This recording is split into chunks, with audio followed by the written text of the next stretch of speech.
সর্বশেষ যে ব্যক্তিটি জাহান্নাম থেকে বের হবে সে জাহান্নাম থেকে বের হয়ে এতটাই দুর্বল থাকবে যে সে সহজে দাঁড়াতেই পারবে না। একটু পর সে জান্নাতের দরজা দেখতে পাবে। এরপর সে আল্লাহর কাছে ফরিয়াদ করবে, ইয়া আমার আল্লাহ, আপনি আমাকে জান্নাতের দরজার কাছে নিয়ে যান যেন আমি তার ছায়া পাই। আল্লাহ তখন বলবে, হে আমার পাপী বান্দা, আমি যদি তোকে এটা দিয়ে দিই তাহলে তুই আর আমার কাছে কিছুই চাইবি না তো? বান্দা বলল, না, আমি আর কিছুই চাইবো না।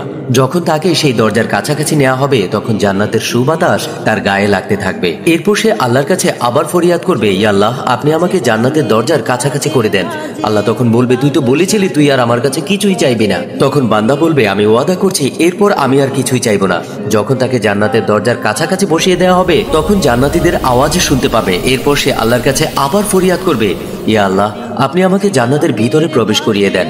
এরপর আল্লাহ বলবে, তুই তো আমার কাছে ওয়াদা করেছিলি যে তুই আর কিছুই চাইবে না। কিন্তু তারপরেও আল্লাহ তাকে জান্নাতের ভিতরেই প্রবেশ করিয়ে দিবেন। সুবহানাল্লাহ। ভিডিওটি ভালো লাগলে লাইক, কমেন্ট, শেয়ার করুন, ফলো দিন, সাবস্ক্রাইব করে পাশে থাকুন।